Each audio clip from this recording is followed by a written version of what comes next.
Mga ka-MB, sa bawat impormasyon na ating nakalap, tiyak na ito'y dadagdag pa sa ating kaalaman. Kaya atin pang linangin kasama si Sir Reynick M. Caparas at Jojo S. Ambros mula sa DepEd ALS Baguio City dito sa Usap Publiko.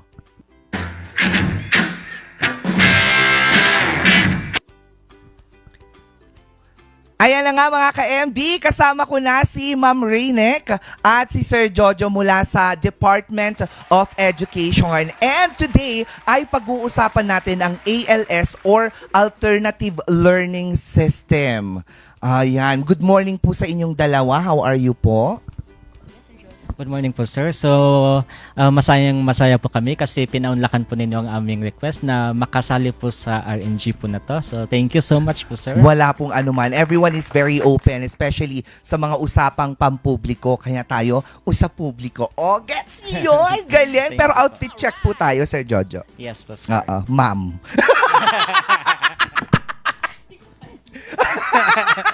May pa-outfit check tayo. Ay, nako, eto, unang tanong lang po natin. Ano po yung purpose nitong si ALS or Alternative Learning System? Alright. Bago ang lahat, good morning sa mga barkada ng Morning Balitaktakan. Of course, Miss Bea at sa lahat na nandito sa studio. So, dapat klaro kung ano po ba ang alternative learning system. Yes. Ayan. So sa mga nakikinig, nanonood ngayon, ang alternative learning system po ay programa ng DepEd. Kaya definitely ito ay libre. Walang binabayaran sa pagpasok sa alternative learning system. Subalit ang focus natin dito ay para sa mga hindi nakapagtapos ng kanilang basic education. Grade 6, junior high school, at senior high school ngayon. So napakaganda pala ng programang ito kasi tinutulungan niya yung mga gusto pang magtuloy sa kanilang pag-aaral. Yes po, sir. So actually kung titingnan natin yung mga yung age requirements po kasi natin sa kapag elementary dropouts, sila po yung 12 years old and above, qualified po sila sa sa elementary level. At kapag junior high school naman, 16 years old and above po. So kahit kung 40 years old, 70 years old, basta interesado po yung isang estudyante ay qualified po siyang mag-aral. Ang importante ay yung talagang interesado po siyang matuto sa loob ng paaralan. Yun po, sir. Outfit check ulit. Jojo, nakapangalawang beses ka na. Miss Bea. Ayan. Ma'am, so ibig sabihin may mga levels din itong ALS. Ano po yung mga levels natin na ito? So, bale, 5 ang programa ng ALS. Pero, focus lang tayo muna sa dalawang programa na matibay na ine-implement ng Baguio City. We have the Basic Literacy Program. Ito po ay para sa mga hindi hirap sa pagbabasa, pagsusulat, o pag-iintindi. Kaya mayroon yung programang iyon. Sa edad nyo, 12 years old pataas, pwedeng-pwede na po. Sa isa pang programa ng ALS, ito po yung accreditation and equivalency. 2 level po ito, elementary and junior high school. So, kailangan po kwalipikado sa edad. Kasi hindi po pwedeng mag-enroll ang below the minimum age. Kasi nga po, mayroon naman po tayong formal school system. Hinihikayat po natin, actually, yung mga mag-enroll dito, yung mga nagtratrabaho. Pwede tayo dyan. Opo. Tapos, yung mga may baby na inaalagaan. Mayroon din po tayo yung mga ang trabaho is panggabi, yung mga ganun po. So, yun po yung mga ina-accommodate natin. Hindi po tayo nag-a-accommodate lang ng basta ganitong yung edad mo, pwede ka na sa ALS. Hindi po. Kasi may formal school system pa rin po tayo. Pero may yung mga requirements na ito po ba, ma'am? Ano tong mga ilan sa mga requirements natin if we want to go to ALS? Sir Jojo? Okay, so simple lang po yung minimum requirements po natin. Ito yung nire-require din po ng ating sa central office po. Yung birth certificate lang po yung kailangan natin kasi doon po natin makikita kung ilang taon po talaga yung mag-aaral po sa ALS, ma'am. Tama po ba? Yes, nakuha ko na, ma'am. perfect. Eto nga po nabanggit nyo yung mga qualified dito, yung mga hindi kaya or hindi kayang maisingit ang pag-aaral dahil sa lifestyle kumbaga. Pero balita ko po meron na kayong online, ano? So hindi na kailangang pumasok pa sa school or classroom setting, tama po ba? So, sinusubukan namin ngayon patibayin yung programa namin sa online. Pero marami pa rin sa mga estudyante natin na wala naman pong kapasidad na magkaroon ng internet connectivity, magkaroon ng mga gadgets. So, hybrid po ang ginagawa namin. Or blended, I should say. It should be blended. Meron yung mga papasok 2 beses sa isang linggo para po sa face-to-face. And then yung sumusunod na araw nila ay pwede naman pong online classes. Pero mayroon kaming Smart Community Learning Center ngayon sa Quezon Elementary School po.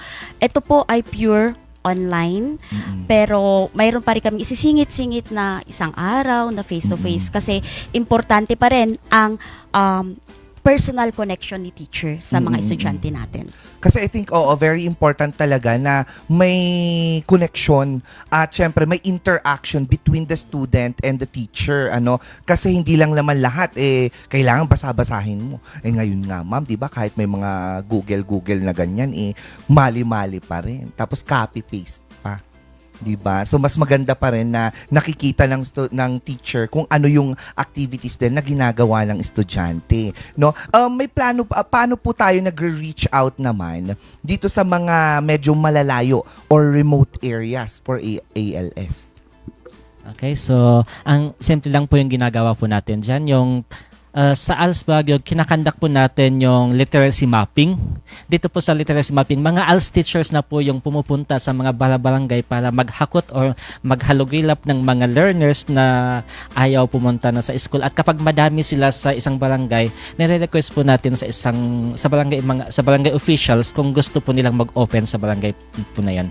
Actually, dito po sa Bakakang Central, mag-o-open po tayo ng isang learning center, at yun po yung tinitingnan po natin kasi marami na pong taga Bakakang Central ang gustong mag-aral sa Barangay Hall po.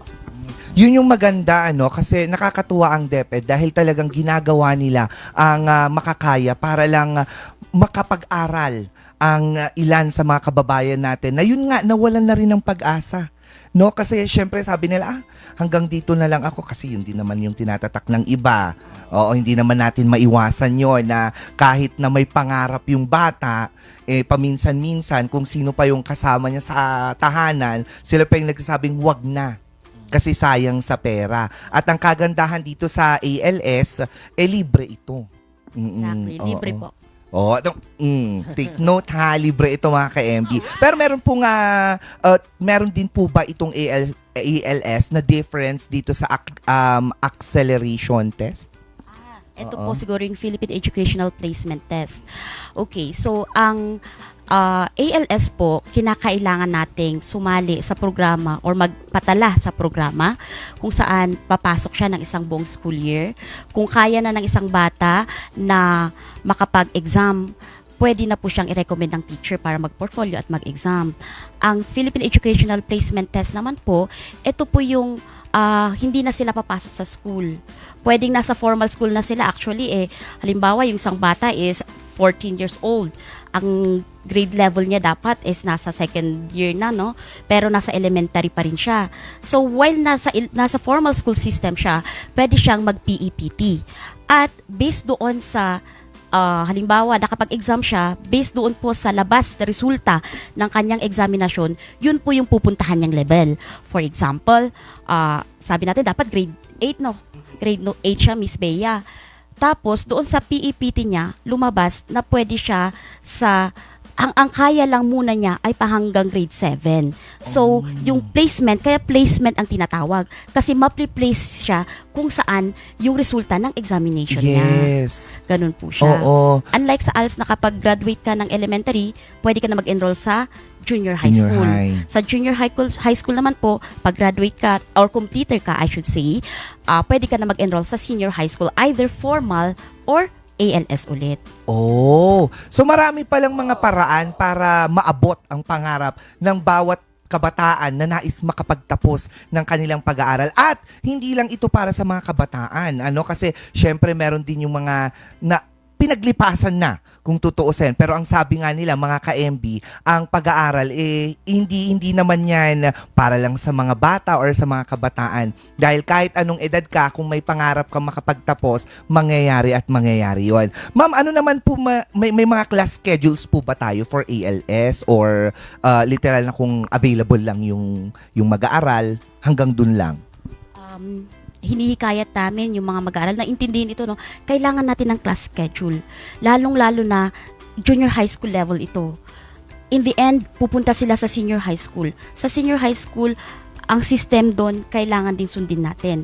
Kailangan na pumapasok tayo sa schedule ng eskwelahan. Yes. Hindi pwede yung papasok lang tayo kung gusto na natin. Mm-mm. Kailangan din natin, yes, this is definitely free. Yes, this is for those who are working. Mm-mm. But let us remind ourselves that we also have our obligations as students. 'Di ba? Kasi alang papasok lang ako kung gusto ko. Oo. Ayayang Di buhay. sana, hindi ka na lang sana Opo. nag-enroll, Opo. di ba?